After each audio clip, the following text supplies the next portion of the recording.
What's up, poker players? Hope you guys are out there crushing it on the tables. We are back in the multi-table, no limit grind. We had a couple hot sessions to start off the return. $129, a little bit less than 2 buy-ins a couple days ago. And this session from last night where we took down about 7.5 buy-ins, won almost $300 at a 16.18 big blind per 100. And it could have been even better. We ran a little bit below expected value. But with these two high volume sessions, we should have a lot of great hands to look at. Let's jump right into them.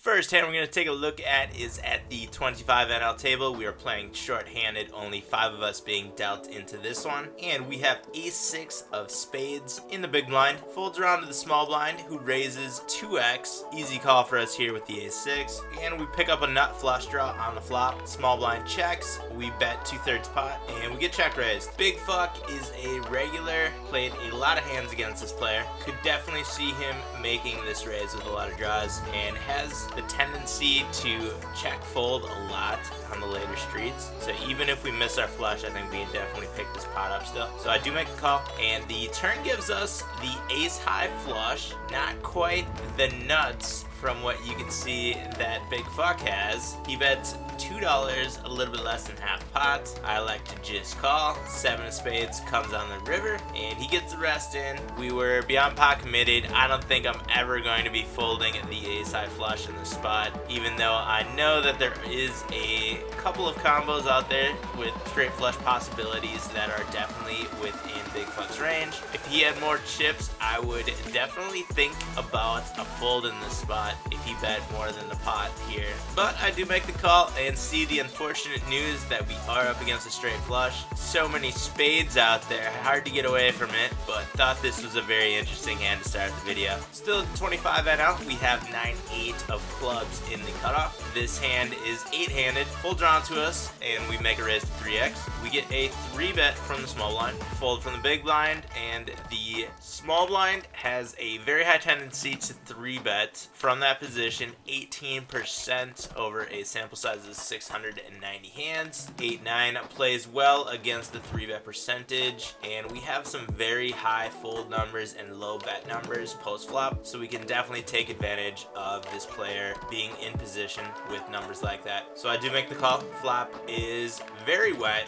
We have an outside straight draw, and small blind bets half pot into us. We have possibilities to pick up a straight here. The 2 diamonds on the board hurts us a little bit, taking away a couple of the draws that could be diamonds, but we could definitely pick up this pot if our opponent slows down, or we do pick up our straight here. So I elect to just call, and there is the slowdown. We get a check from the small blind, and I bet $6, trying to put the pressure on, but we get a call. From this opponent, if he connected on the king, he probably would have continued betting with the flush draw out there. So my guess is that our opponent is most likely on the flush draw, possibly on a straight draw as well. And the queen of spades comes on the river, bricking all the draws, including our own. Our opponent checks. We are at the bottom of our range, and we have an opponent who folds to 75% of river bets. That is a very high number. All the draws missed. I doubt a 10 would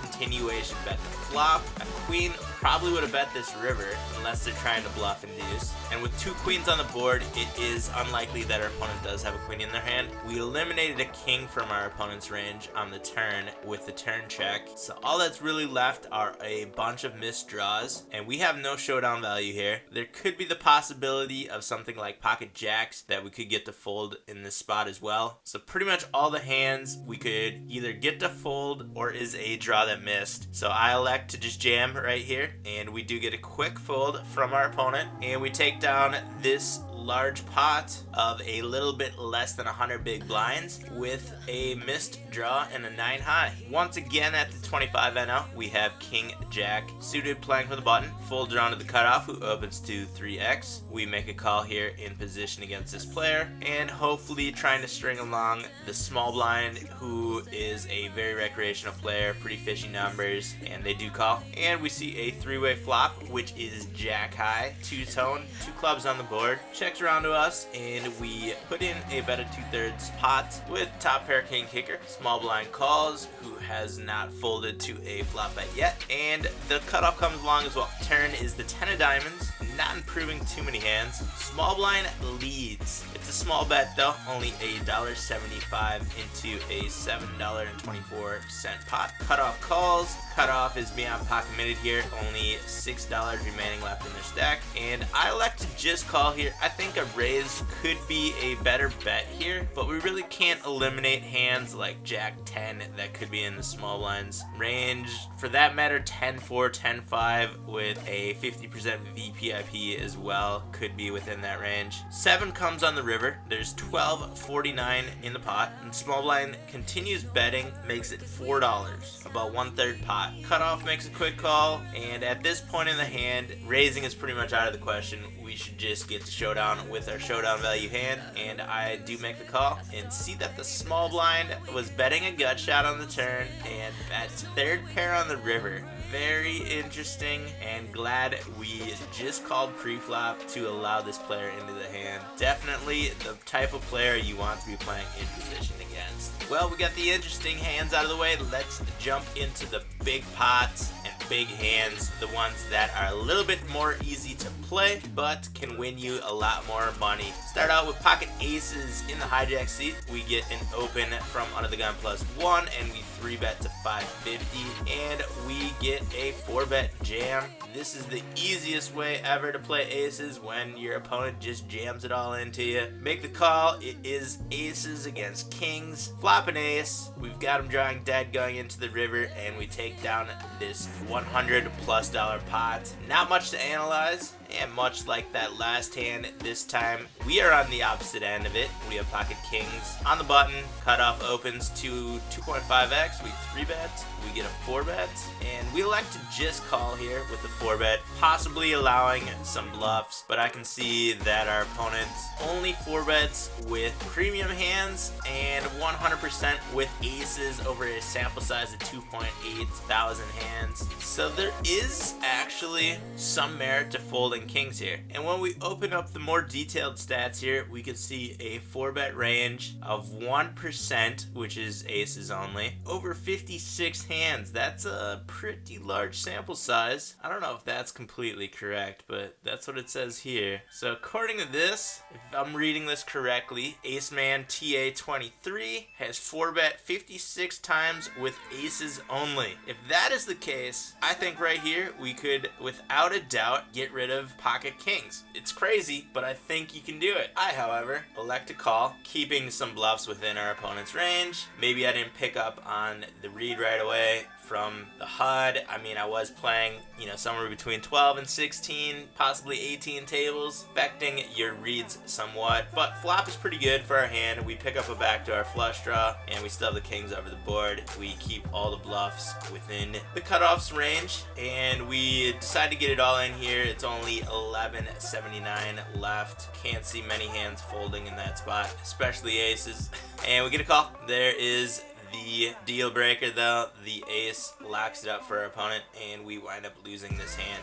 And in this hand, we have pocket 10s in the small blind. Under the gun +1 opens to 3x. We get a call from the cutoff. We elect to just call here with the 10s, and we see a three-way flop, which is 10 high rainbow. We flop top set, my favorite set, just check, and we get a continuation bet from Moose Gills. Half pot, just call here on such a dry board. Turn is the 5 of clubs. There's now a couple more draws out there. Check once again, and this time we get a bet a little bit larger than half pot for Moose Gills. And I see that Moose Gills does not fold to check raises very often, so I think this is a good spot to put in the check raise and deny some equity to some of the draws that could have been picked up on the turn. So I make it $10. Moose Gills gets it all in. We do have the essential nuts right here. We're losing to a 6-3 or an ace-3, but I don't think that's within Moose Gills' opening range from under the gun +1. +1. Pretty easy call. And we are up against pocket queens. Let's avoid a queen on the river. We do. We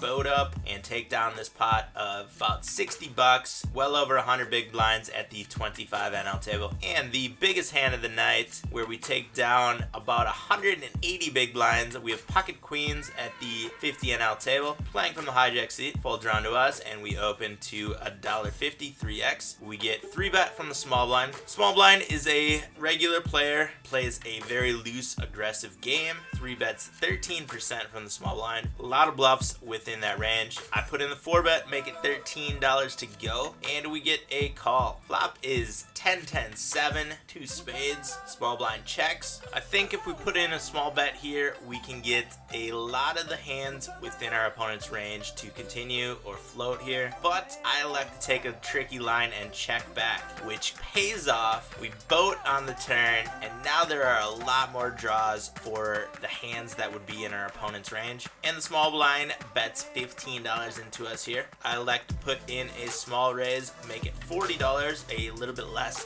than 3x, 2.66x, and this turn card does not connect with many hands within our range. The only one that it really does would be pocket queens. We're never really gonna have many 10s in a 4-bet pot.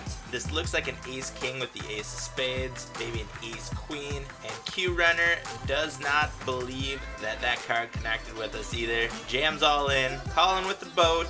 Let's avoid a king on the river. We do, and we take down this pot of over $180, over 180 big blinds. That is right about there, and we kept rolling after that. We had quite the late night run in this session, but it feels great to be back. New desktop is running absolutely perfect. There's going to be a lot more videos coming, a lot more poker to look at, so make sure you guys hit that subscribe button. Head down to the video description for links to all the poker products that I use, including Hold'em Manager, which is my on-table HUD, as well as what I use to review all of my poker sessions like we did in this video. You can get a 30-day free trial by clicking the link down in the video description. Make sure you guys are following on Instagram, Twitter, and liking on Facebook. Those links are also in the video description. Give this video a thumbs up if you enjoyed it, if you learned something, or if you want to just see more of these videos coming out. If you have any comments or questions, leave those down below, and I will be back soon with a new video. But until then, I'll see you guys out on the virtual felt. Run with the feeling of being alive while we're jumping off the porch like